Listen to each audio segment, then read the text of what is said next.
Our scripture for this evening will come from the Gospel of Luke.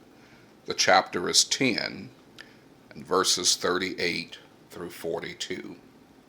Again, that's Luke chapter 10, verses 38 through 42.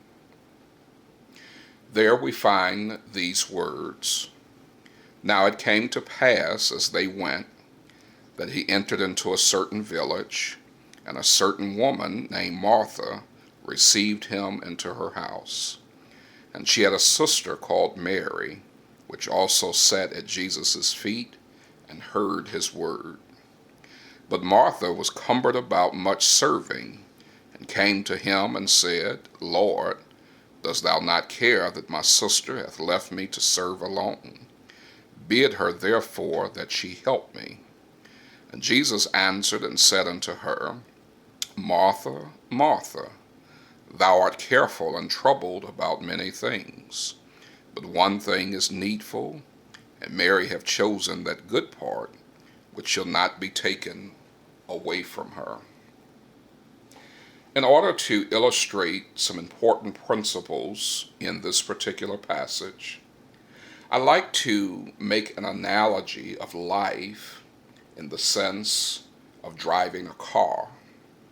One of the most important things for us to do in driving is to stay centered in our lane, in pursuit of our destination. Let me first offer a challenge to you, and that is I'd like for you to write down a statement.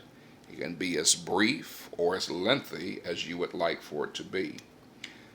It would perhaps be better if it's more succinct so that it's easier to remember and the thoughts are clear. Make a statement that defines your center. What we mean by center is a statement of your purpose and your path in life. That way, when you are off center, you have an understanding of how to get back where you have left, and preferably you learn how to not leave where you shouldn't leave in the first place. As we make this analogy about finding your center, this concept, though analogized in a driving situation, is actually a concept found in psychology. So it's very important that you understand your center, and that's why we use this analogy of driving to help simplify and clarify the point. The Insurance Information Institute tells us that there are 4 reasons why cars tend to end up in accidents. Number 1, people tend to have accidents because of mechanical failure. Number 2, veering into another lane. Number 3, overcorrecting. And number 4, distracted driving. That's not in an order necessarily, but are 4 of the top and main reasons for car accidents. This results in serious injury to self and to others. It results in property damage, and unfortunately, many times it results in fatalities. Now, taking this concept of staying centered, understanding where you are and where you don't want to be, let's illustrate this principle in the life of Martha in particular, as we have looked at Luke chapter 10, verses 38 through 42. What is interesting is that Martha had an expectation that Jesus would rebuke Mary. In reality, she would be the one who would be rebuked. As we understand why Jesus rebukes Martha, it is because in a matter of speaking, she got off her center. How do you understand her getting off her center? Let's look at the 4 reasons the Insurance Information Institute has given us. Number 1, there tends to be accidents because of mechanical failure in a car.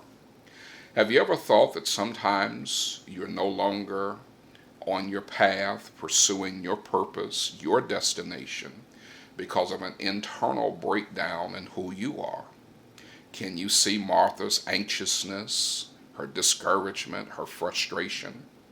Many times in life, things happen to us that are real problems. Other times, things happen that are not necessarily problems, but we perceive them to be problems. In either case, it causes us to get off center because we are having a mechanical breakdown, so to speak, that internally our mind, our emotions, and all the factors that make us who we are, somewhere there is a breakdown. So we have to be very careful to make sure that the whole man, the whole person, is right and healthy and in a good place so that we don't experience this anxiousness and this frustration that causes a breakdown. A second reason for accidents is veering, and that's when you are perhaps looking in another direction and you tend to steer in that direction. In the form of Martha's life, and so often in our lives, that happens because we are steering into someone else's business. By steering in their business, we tend to get out of the lane assigned to us. Notice Martha has an expectation of what Mary should be doing. Martha believes that Mary should be helping her. How often are we frustrated and not doing what we're supposed to do because we're busy trying to figure out what somebody else is supposed to do? We know how they should spend their time, how they should spend their money, what they should be thinking, what they should be doing, how they should be living, and all of the choices that they should make. Do you recognize that you don't have the luxury of time to steer in their direction? Do you recognize that whatever notes that you have about their lives, that when you stand before God in judgment, that He will not ask you anything about what they should be doing? So be careful not to make this Martha mistake of veering in the direction of Mary, and whoever your Mary might be is that person with whom you are occupied and obsessed with what they should be doing. Again, Jesus never rebukes Mary. He rebukes Martha. You see, Martha's problem is that Martha is so busy looking at Mary that she doesn't recognize that sometimes we need to examine ourselves. A third problem for getting off center and having car accidents is what's called overcorrecting. This is a reaction to something, perhaps something in the road, a road condition like ice or deer in the road, another car veering into your lane.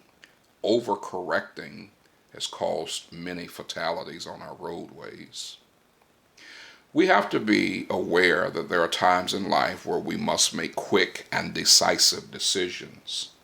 However, most things that we quickly act on do not rise to the level of crises.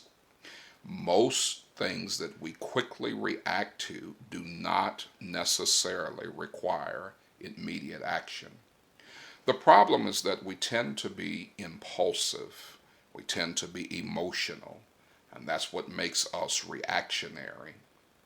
Theoretically speaking, humans are supposed to be the smartest creatures on earth, and yet much of our decisions, many of our life choices, are not filtered through analyzing and reasoning.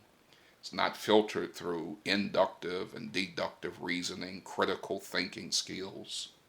Most of what we do tends to be a knee-jerk reaction, an impulse, a quick, impulsive, reactionary response.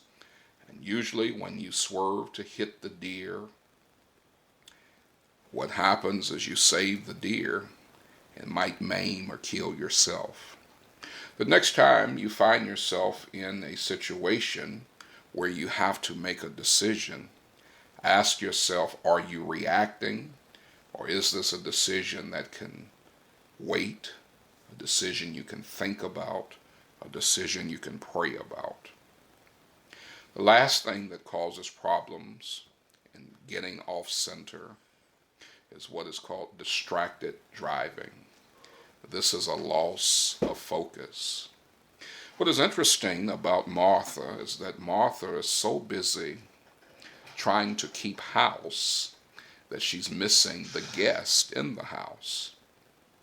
Figuratively speaking, Martha's spending her time cleaning, vacuuming, dusting, polishing, doing all of those things to make the house look good.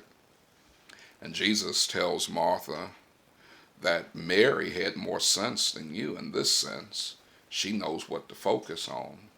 You have focused on the peripheral issues of life, Martha, and so you are distracted. This is a problem that we all face from time to time.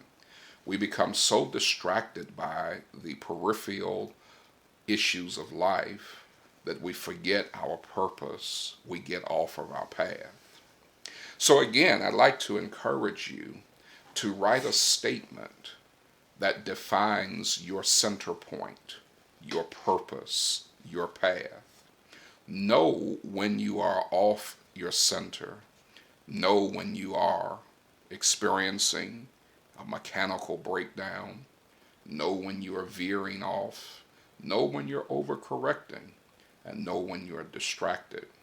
By understanding your center, your purpose, your path, it'll help prevent you from getting off course. And in those instances where you get off course, coming back to your center will help you to get back on course. This has been another installment of A Few Minutes with the Minister.